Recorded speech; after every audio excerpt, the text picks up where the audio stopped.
بسم اللہ الرحمن الرحیم۔ کلاس 12 آج ہمارا سبق ہے فیض احمد فیض احمد کا نوٹ میں یہاں نہیں پڑھوں گا، البتہ فیض کا نوٹ آپ اپنی کتاب سے پڑھیں گے اور اس کو لکھ کے یاد رکھیں گے۔ ہم انشاءاللہ ان کی نظم جو ہے شیشوں کا مسیحا کوئی نہیں، یوں انہوں نے اس نظم کا نام رکھا ہے، لیکن میں آپ کو تھوڑا سا یہ بتا دیتا ہوں۔ جن کی کلاس ہوئی ہے ان کو تو معلوم ہے، شیشے تو شیشے ہی ہیں، مسیحا ہو گیا بچانے والا کوئی نہیں، یعنی شیشوں کے بچانے والا کوئی نہیں ہوتا۔ شیشہ ایک ایسی چیز ہوتی ہے جو آج نہیں کل، کل نہیں پرسوں ٹوٹ ہی جاتا ہے۔ تو پہلے بند میں شاعر موتی ہو کہ شیشہ جام کے در، جو ٹوٹ گیا سو ٹوٹ گیا، کب اشکوں سے جڑ سکتا ہے، جو ٹوٹ گیا سو ٹوٹ گیا۔ کہہ رہے ہیں شاعر کہ موتی ہو کہ شیشہ ہو، جام کے در، جام کہتے ہیں اس گلاس کو، شیشے کے گلاس کو، اور در بھی موتی کو کہا جاتا ہے، اس موتی کو جو سمندر سے نکالا جاتا ہے۔ کہہ رہے ہیں ان میں سے جو بھی چیز ٹوٹ گئی سو ٹوٹ گیا، اس کا کچھ بھی نہیں ہونے والا۔ کب اشکوں سے، کب آنسو بہا کے کوئی جڑ سکتا ہے، جو انسان سے دوسرا انسان ٹوٹ جاتا ہے۔ دوسرے بند میں تم ناحق ٹکڑے چن چن کر دامن میں چھپائے بیٹھے ہو، شیشوں کا مسیحا کوئی نہیں، کیا آس لگائے بیٹھے ہو۔ شاعر کہتے ہیں کہ تم نے یہ چھوٹے چھوٹے شیشے کے ٹکڑے جو چن کر اپنے دامن میں چھپائے ہیں، اور اس امید کے ساتھ کہ کوئی مسیحا آئے گا ان شیشوں کو جوڑ کے دے گا، شیشوں کا مسیحا کوئی نہیں، کیا آس لگائے بیٹھے ہو۔ یہ کیسی آس لگا کے بیٹھے ہو؟ شاید کہ انہیں ٹکڑوں میں کہیں وہ ساغر دل ہے، جس میں کبھی صد ناز سے اترا کرتی تھی صہبائے غم جانا کی پری۔ کہہ رہا ہے کہ شاید انہی ٹکڑوں میں کہیں وہ دل کا ٹکڑا بھی ہے کہ صد ناز سے، سینکڑوں ناز سے اترا کرتی تھی صہبائے غم جانا کی پری۔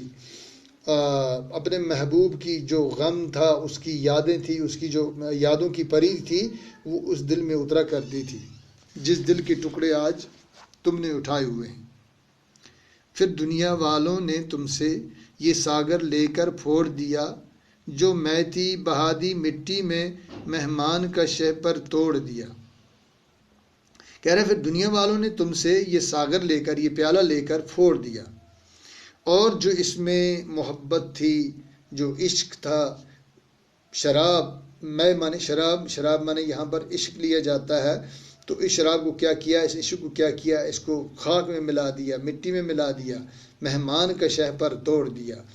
اور مہمان جو تھا عشق، اس کو کیا کیا، یا محبوب، اس کا شہ پر توڑ دیا۔ یہ رنگین ریزے ہیں شاید ان شوخ بلوری سپنوں کے، تم مست جوانی میں جن سے خلوت کو سجایا کرتے تھے۔ یہ رنگین ریزے ہیں شاید، ریزہ مانے وہ چھوٹے چھوٹے ذرے ٹکڑے، ان شوخ بلوری سپنوں میں، یعنی ایسی خوابیں، بلوری کہتے ہیں شیشے کہ وہ گول گول ٹکڑے کہ جن میں کئی رنگ نظر آتے ہیں، تم مست جوانی میں جن سے خلوت کو سجایا کرتے تھے۔ یعنی جوانی کے ان دنوں میں ایک عجیب و غریب جوش تھا، مستی تھی، اور جو سپنے تب دیکھے جاتے تھے تو وہ سپنے ہی کچھ اور تھے۔ ناداری دفتر بھوک اور غم ان سپنوں میں ٹکراتے رہے، بے رحم تھا چومخ پتھراؤ، یہ کانچ کے ڈھانچے کیا کرتے۔ کہہ رہا ہے ناداری کے دفتر، بھوک اور غم ان سپنوں میں ٹکراتے رہے، ان خوابوں میں آ کے ٹکراتے رہے، گراتے رہے، چور کرتے رہے۔ بے رحم تھا چومخ پتھراؤ، ہر طرف چاروں طرف پتھراؤ ہی پتھراؤ تھا، کہیں غم کا، کہیں ناداری کا، کہیں بھوک کا، کہیں درد کا، کہیں کس کا۔ تو یہ کانچ کے ٹکڑے، یہ جو سپنے تھے، کانچ کے سپنے تھے، تو یہ ڈھانچے تم نے بنائے تھے بہت سارے، لیکن جب اتنے پتھراؤ تھے غموں کے، ناداریوں کے، تو یہ نہیں کھڑے رہ سکے، یہ کیا کرتے؟ یا شاید ان ذروں میں کہیں موتی ہے تمہاری عزت کا، وہ جس سے تمہارے عز پہ بھی شمشاد قدوں نے رشک کیا۔ یا شاید ان ذروں میں کہیں تمہاری عزت کا موتی ہے، جو تمہاری خودداری نے آج تک چمکا کے رکھا ہوا ہے، وہ جس سے تمہارے عز پہ بھی، یعنی تم اتنے عاجز، اتنے کمزور، اتنے نادار ہونے کے باوجود بھی بڑے بڑے قدآور جو ہیں وہ رشک کرتے ہیں، اور تمہارے اس عزت کے لیے، اس خودداری کے لیے وہ اپنے سر کو جھکا لیتے ہیں۔ اس مال کی دھن میں پھرتے تھے تاجر بھی بہت، رہزن بھی کئی، ہے چور نگر یا مفلس کی، گر جان بجی تو آن گئی۔ کہہ رہا ہے کہ اس مال کی دھن میں پھرتے تھے تاجر بھی بہت، رہزن بھی بہت، یعنی بہت سارے تاجر بھی کہ ہم خرید لیں مال کو، اور بہت سارے ڈاکو بھی کہ ہم چرا لیں اس مال کو۔ ہے چور نگر یا مفلس کی، گر جان بچی تو آن گئی۔ کہہ رہا ہے کہ اب یہاں پہ بڑی بات یہ ہے کہ اگر یہ چور نگر ہی ہے تو یہاں مفلس کی اگر جان بچ جاتی ہے تو اس کی آن چلی جاتی ہے، یعنی چور بھی، ڈاکو بھی کہتے ہیں ارے چھوڑو اس کو، اس کے پاس کیا ہے، یہ تو مفلس کا، اس کے گھر میں کچھ بھی نہیں ہے، ہمیں خالی ہاتھ لوٹنا پڑا۔ یہ ساغر شیشے لال و گہر، سالم ہوں تو قیمت پاتے ہیں، یوں ٹکڑے ٹکڑے ہوں تو فقط چبھتے ہیں، لہو رلواتے ہیں۔ شاعر بڑی بہترین بات کہتے ہیں، یہ ساغر یعنی شیشے کے پیالے، شیشے، لال و گہر، ہیرے موتی جواہرات، اگر یہ سالم ہیں تو ان قیمت پاتے ہیں، ان کی بہت قیمت ہے۔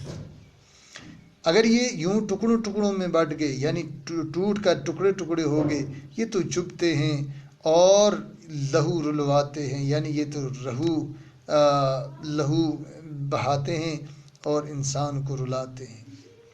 یادوں کے گریبانوں کے رفو پر دل کی گزر کب ہوتی ہے، ایک بخیہ ادھیڑا ایک سیاہ، یوں عمر بسر کب ہوتی ہے۔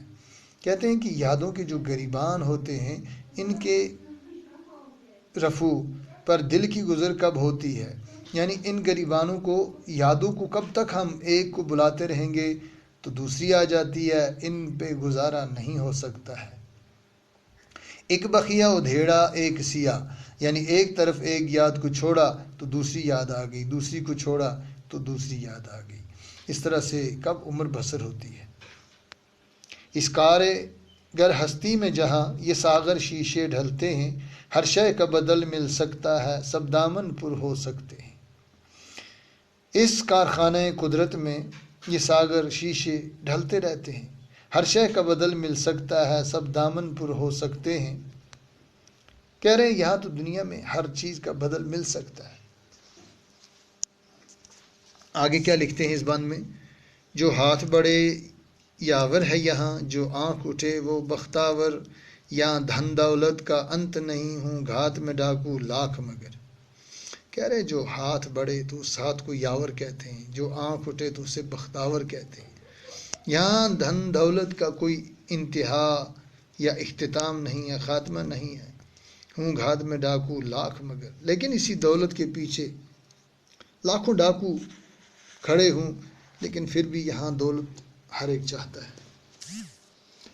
کب لوٹ جھپٹ سے ہستی کی دکانیں خالی ہوتی ہیں، یہاں پربت پربت ہیرے ہیں، یہاں ساغر ساغر موتی ہیں۔ کب لوٹ جھپٹ سے ہستی کی دکانیں خالی ہوتی ہیں، کہہ رہا ہے یہاں دھوکہ، فریب، بے ایمانی، ان چیزوں سے کبھی بھی دنیا کی دکانیں جو ہیں یہ خالی نہیں ہوتی ہیں۔ یہاں تو قدرت نے اگر ہم دیکھیں ہر جگہ پہاڑ پہاڑ، دریا دریا میں ہیرے موتی، ہر جگہ اس نے اپنے خزانے رکھے ہوئے ہیں۔ کچھ لوگ ہیں جو اس دولت پر پردے لٹکاتے پھرتے ہیں، ہر پربت کو ہر ساغر کو نیلام چڑھاتے پھرتے ہیں۔ کچھ لوگ جو ہیں وہ اس دولت کو چھپانا چاہتے ہیں، وہ صرف اپنے آپ اپنے ہی پاس رکھنا چاہتے ہیں، اور پربت ساگر کو نیلام چڑھانا چاہتے ہیں، یعنی وہ چاہتے ہیں کہ اس پربت اور دریا، ساگر، سمندر کی دولتوں کا کسی کو پتہ نہ چلے، صرف ہمارے ہاتھ میں آ جائے۔ کچھ وہ بھی ہیں جو لڑ بھڑ کر یہ پردے نوچ گراتے ہیں، ہستی کے اٹھائی گیروں کی ہر چال الجھائے جاتے ہیں۔ لیکن کچھ وہ لوگ بھی ہیں کہ ان کے پربتوں پہ چڑھائے ہوئے پردوں کو وہ نوچ کے گرا دیتے ہیں، اور ہر جگہ وہ ان لوگوں سے، سرمایہ داروں سے، دولت مندوں سے، متکبر لوگوں سے، غرور والوں سے الجھائے رہتے ہیں۔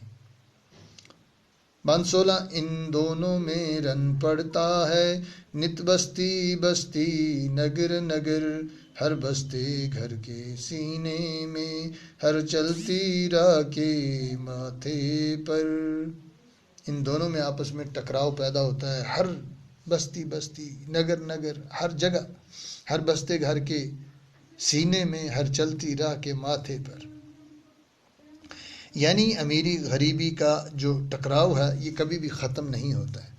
یہ کالک بھرتے پھرتے ہیں، وہ جوت جگاتے رہتے ہیں، یہ آگ لگاتے پھرتے ہیں، وہ آگ بجھاتے پھرتے ہیں۔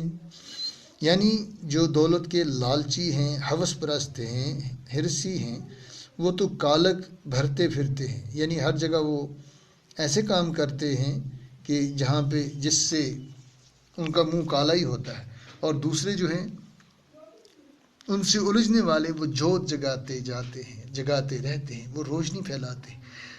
لالچی آگ لگاتے پھرتے ہیں اور دوسرے ان سے الجھنے والے آگ بجھاتے پھرتے ہیں۔ سب ساگر شیشے لال گوہر اس بازی میں بد جاتے ہیں، اٹھو سب خالی ہاتھوں کو اس رن سے بلاوے آتے ہیں۔ یہاں پر شاعر آخری بند میں کہہ رہے، سب ساگر شیشے لال و گہر، تمام موتی شیشے ساغر اس بازی میں بد جاتے ہیں، اٹھو سب خالی ہاتھوں کو اس رن سے بلاوے آتے ہیں۔ تو نتیجہ کبھی کبھی یہ بھی ہوتا ہے کہ پوری دنیا ہی ایک دوسرے سے ٹکراؤ میں آ جاتی ہے۔ یہاں پہ الفاظ معنی ہیں، ان کو آپ گھر میں کریں گے، اور اس کے مزید یہاں پہ مشق ہے، صفحہ نمبر 172، تو اس کو بھی انشاءاللہ آپ کمپلیٹ کریں گے۔